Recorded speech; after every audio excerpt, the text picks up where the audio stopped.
नमस्कार, VK news देख रहे हैं आप और मैं हूं आपके साथ मयंक गौड़। जब किसी भी राज्य में विधानसभा सत्र आयोजित किया जाता है तो सत्र की शुरुआत होती है राज्यपाल के अभिभाषण के साथ, ठीक वैसे ही जैसे लोकसभा में राष्ट्रपति का अभिभाषण सबसे पहले होता है। इस भाषण में मुख्य रूप से राज्य सरकार की नीतियां, कार्य योजनाएं और उपलब्धियां शामिल होती है।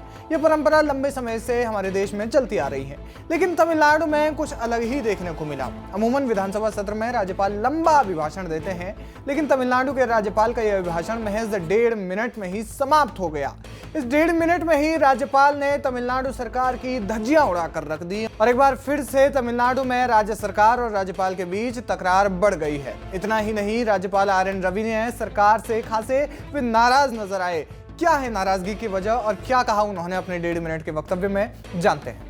आपको बता दें कि तमिलनाडु विधानसभा में सरकार पर राष्ट्रगान का सम्मान न करने का आरोप लगाया गया है। जी हाँ, उन्होंने कहा कि राष्ट्रगान के प्रति उचित सम्मान दिखाने और इसे अभिभाषण की शुरुआत और अंत में बजाए जाने के उनके बार बार किए गए अनुरोध और सलाह को नजरअंदाज कर दिया गया। क्या कहा उन्होंने, सुनिए। Friends, my repeated requests and advice to show due respect to the national anthem and play it at the beginning and end of the address has been ignored. This address has numerous passages with which I convincingly disagree on factual and moral grounds. I lending my voice to them would constitute constitutional travesty. Hence, with respect to the House, I conclude my address. Wish this House a productive and healthy discussion for the good of the people. Valga Tamil Nadu, Valga Bharatam.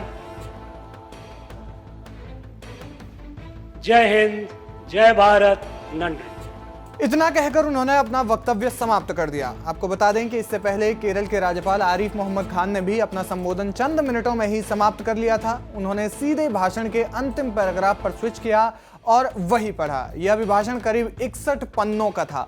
सदन में करीब आरिफ मोहम्मद खान 9 बजे पहुंचे। राज्यपाल खान ने 9:02 से पहले संबोधन खत्म किया और 9:04 से पहले ही वे विधानसभा से चले गए। इस संबोधन के आखिरी पैराग्राफ को पढ़ते हुए उन्होंने कहा था, आइए याद रखें कि हमारी सबसे बड़ी विरासत इमारतों या स्मारकों में नहीं बल्कि उस सम्मान और आदर में निहित है जो हम अमूल्य विरासत के प्रति दिखाते हैं। भारत का संविधान और लोकतंत्र, धर्मनिरपेक्षता, संघवाद और सामाजिक न्याय के शाश्वत मूल्य, सहकारी संघवाद का सार ही है कि जिसने हमारे देश को इतने वर्षों तक एकजुट और मजबूत बनाए रखा। यह सुनिश्चित करना हमारा परम कर्तव्य है कि यह सार नष्ट न हो।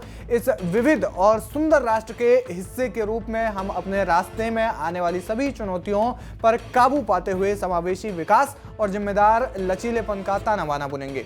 बहरहाल ये मामला अब किस ओर मुड़ता है ये देखना दिलचस्प होगा, क्योंकि तमिलनाडु के राज्यपाल आर.एन. रवि और तमिलनाडु की एम.के. स्टालिन सरकार के बीच का विवाद बहुत पुराना है। इससे पहले भी तमिलनाडु सरकार ने अपने बनाए गए नए विधेयकों को राज्यपाल के पास हस्ताक्षर करने के लिए भेजा था, तो राज्यपाल ने उन विधेयकों को वापस लौटाया था, जिसके बाद तमिलनाडु सरकार ने सुप्रीम कोर्ट का दरवाजा खटखटाया था। फिलहाल ये खबर आपको कैसी लगी, हमें कमेंट सेक्शन में जाकर जरूर बताएं। वीके न्यूज, राष्ट्र के नाम।